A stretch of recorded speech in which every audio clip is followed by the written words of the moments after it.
안녕하세요. IT조선 이진입니다. 최근 유명 연예인이나 글로벌 CEO의 스마트폰 속 정보가 외부로 유출이 되면서 그로 인해 후폭풍이 상당했습니다. 그런데 이런 분들만 스마트폰 속 정보의 유출을 걱정해야 될까요? 여러분들의 스마트폰조차 외부의 개인정보가 유출될 경우 심각한 상황이 발생하게 되는 것입니다. IT조선은 2020년 연중 캠페인으로 세이프 스마트폰 캠페인을 펼칩니다. 영상으로 여러분들에게 좀 더 쉽게 알 수 있도록 무엇을 지키면 되는지를 알려드리기 위해서 이렇게 영상으로 만들어서 여러분들에게 공개하고자 합니다. 옆에 계신 두 기자분들과 함께 이걸 좀 소개를 해드리려고 하는데요. 두 분은 영상으로 이렇게 우리 독자분들 만나는 건 처음이겠습니다. 네, 그렇습니다. 네, 엄청 긴장한 표정이었는데 두 분 기자님 소개하겠습니다. 먼저 저 오른쪽부터. 네, 안녕하세요. 영상으로 처음 소개를 드리게 됐는데 IT조선의 소프트웨어하고 보안 담당하고 있는 김평화 기자라고 합니다. 네, 안녕하세요. 저는 IT조선의 모바일 담당 기자 장미입니다. 최근에 그 정보보호에 대한 관심이 조금 많이 늘어나고 있는 상황인 것 같기는 해요.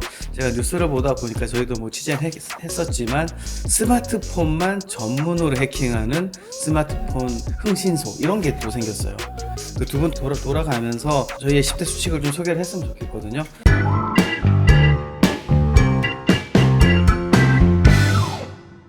네, 우선 스마트폰 운영체제를 최신으로 업데이트해야 됩니다.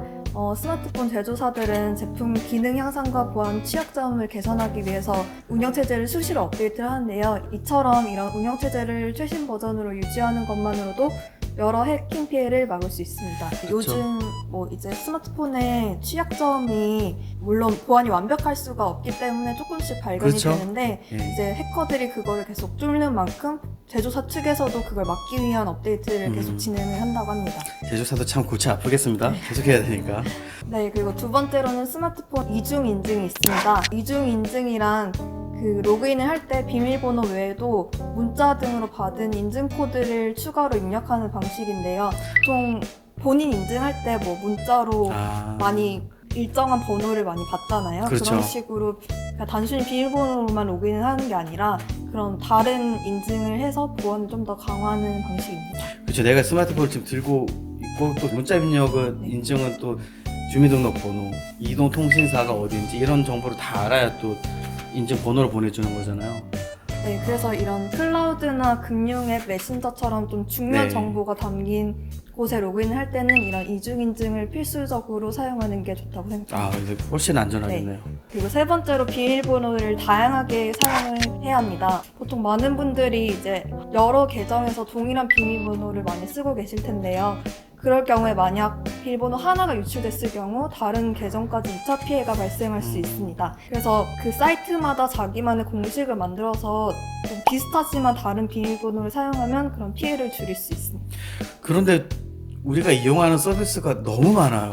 이게 어쩔 때는 매번 로그인할 때마다 이중인증을 통해 가지고 새로운 비밀번호를 찾아서 다시 입력하고 다음에 입력할 때 또 까먹고 뭐 이런 것도 많이 있거든요. 굉장히 불편하긴 하더라고요. 그래서 그 한 보안 전문 교수님이 추천해준 방식이 있는데요. 네.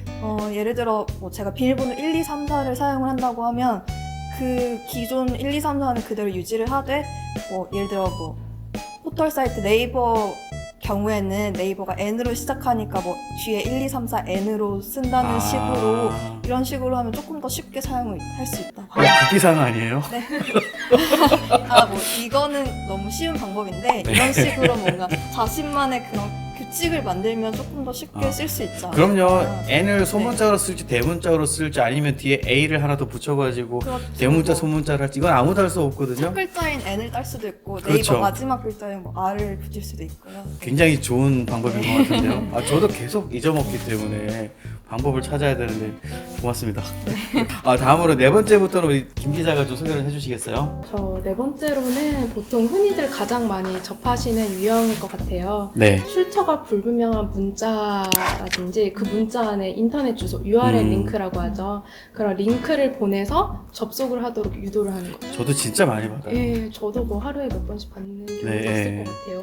특히나 명절 때 사실 택배 많이들 오고 받으시잖아요. 네. 그래서 택배 오가는 경우에 굉장히 많이 급증을 해서 명절 때 같은 경우에는 관련기관에서 굉장히 주의를 해라라는 어떤 수칙을 알려주기도 하고 하는 등 사실 어떤 특정한 때에 많이 발생을 했었는데 이제 사람들이 보통 관심을 끌만한 그런 것들을 링크를 클릭하도록 요구하는 경우가 많아가지고 그럼 이거 클릭하면 어떻게 되는 거예요? 사실 이거를 스미싱 사기라고 보통 많이들 얘기를 하시는데 그 경우에 이제 링크를 접속을 하시면 그 순간 바로 스마트폰에 악성 코드가 설치가 됩니다. 그럴 경우에는 바로 그렇게 설치가 된 이후에 금융 정보가 사실 탈취가 된다든지 사실 소액 결제까지 바로 진행이 돼서 피해를 보실 수가 있어요. 금전적 피해가 그쵸, 발생하는군요. 네, 민감 정보랑 금전까지 그렇기 때문에 주의가 필요합니다. 그리고 이 악성 코드가 뭐냐에 따라 또 다르긴 한데 이 흥신소가 가장 많이 사용하는 게 스마트폰에 악성 코드를 심는 거예요.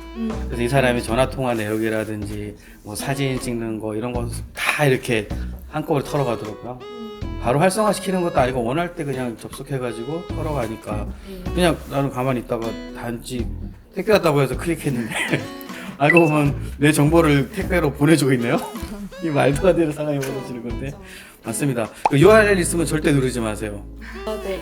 이번에도 유사한데 사실 URL 링크뿐만 아니라 최근에는 앱을 설치하도록 유도하는 경우도 있더라고요. 네. 앱 설치도 사실은 우리가 하루에도 몇 번씩 많이 하시는 분들은 뭐 10개 이상씩도 뭐 하루에 앱을 설치하시는 분들도 있는데 그 앱을 출처가 불분명한 경로를 통해서 이 앱을 설치하면 뭘 받을 수 있다 이런 식으로 유도를 해가지고 앱을 설치를 하면 사실 이것도 비슷하게 개인정보 유출이 바로 될 수 있도록 악성 코드가 바로 스마트폰에 감염이 되는 그 앱 설치하실 때 보면은 원하는 권한이 너무 많아요.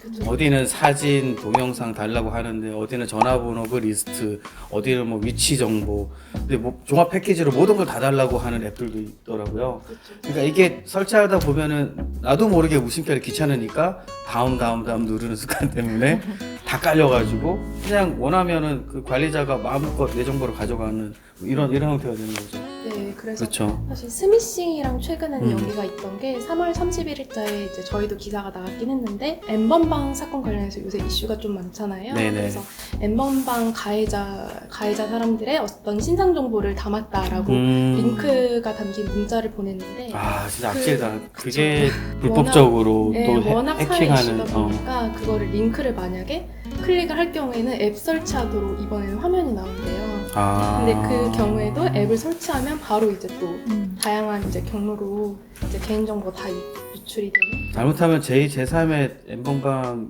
주인공이 될 수도 있겠어요. 그 정보를 활용해서 얼마든지 협박하고 당사자를 이게 또 포섭해가지고 자기 마음대로 또 비인간적인 형태로 활용할 수도 있는 거고.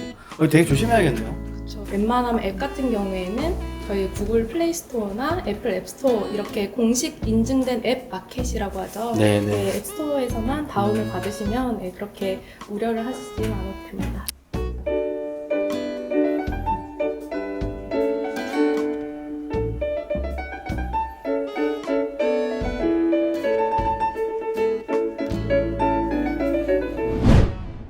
IT조선이 이렇게 올해는 스마트폰 속에 있는 개인정보를 가장 잘 지킬 수 있는 방법을 안내하고 계속해서 경각심을 불러일으키는 그 세이프 스마트폰 캠페인을 펼쳐나갈 예정입니다. 올 한 해 관심 많이 가져주시고요. 두 분 기자님도 열심히 뛰실 거라고 생각하고 좋은 기사, 좋은 영상으로 다시 또 다음에 만나 뵙도록 하겠습니다. 끝으로 한 말씀씩 하시죠. 첫 출연이시잖아요. 저희가 10가지나 소개를 드렸는데 사실 하나하나 보면 다 간단한 것들이잖아요. 네. 그러니까 조금 편하게 이거를 기억을 해두고 계셨다가 지켜주셨으면 좋겠습니다. 네, 저도 마찬가지로 사실 수칙들이 아예 처음 들어보시는 경우는 없을 것 같아요. 워낙 좀 네. 이야기들이 많이 나오다 보니까. 하지만 저희가 한 번 더 강조드리는 이유는 정말 어디서 언제 어떻게 당할지 모른다. 그렇죠. 저도 며칠 전에 갑자기 베트남 하노이에서 제 구글 계정을 로그인했다고 와, 링크가 오더라고요. 베트남에서도 터는군요. 그러니까 사실 참 어디서 어떻게 털릴지 모르는 게 맞습니다. 요즘 시대이기 때문에 주의하실 겸 네. 수칙을 잘 지키셨으면 좋겠다는 바람을 전합니다. 예. 오늘도 내일도 안전한 스마트폰 세상이 되는 대한민국이 되기를 기원합니다. 예, 오늘 여기서 마치겠습니다. 감사합니다.